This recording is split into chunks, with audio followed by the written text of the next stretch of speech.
Добро пожаловать в мой канал. L'usine Toyota donne un or, en mars 2017.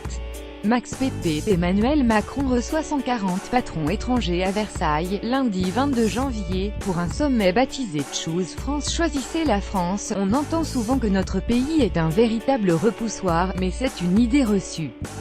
Car la France attire les investisseurs étrangers.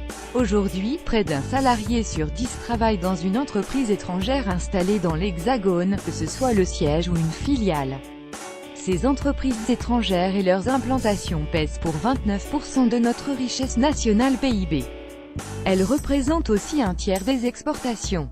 La France occupe par exemple la première place en Europe pour l'accueil des projets industriels étrangers, mais aussi de R&D. Les investisseurs apprécient notre positionnement géographique, la taille de notre marché, mais aussi notre niveau d'éducation élevé, la productivité de la main-d'œuvre ou encore nos équipements routiers, ferroviaires, notre réseau électrique.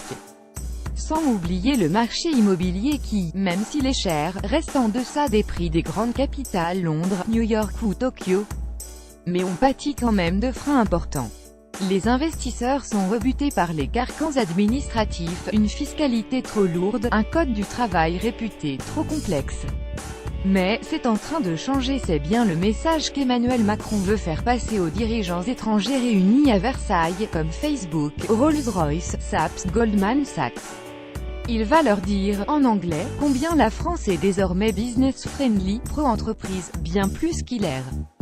Il va insister sur les réformes en cours, notamment les ordonnances qui permettent plus de flexibilité en matière de droit du travail, mais aussi les changements de la fiscalité, plus propices aux investissements, comme la baisse progressive du taux d'impôt sur les sociétés ou la fin de l'ISF, et cela pourrait porter ses fruits.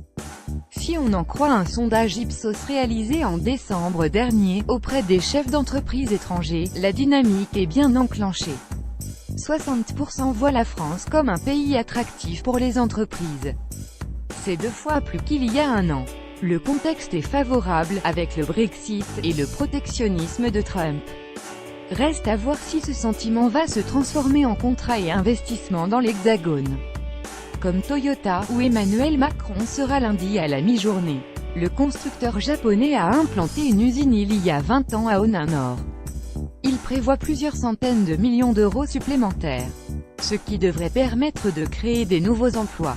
À lire aussi UGA Social Décryptage Éco et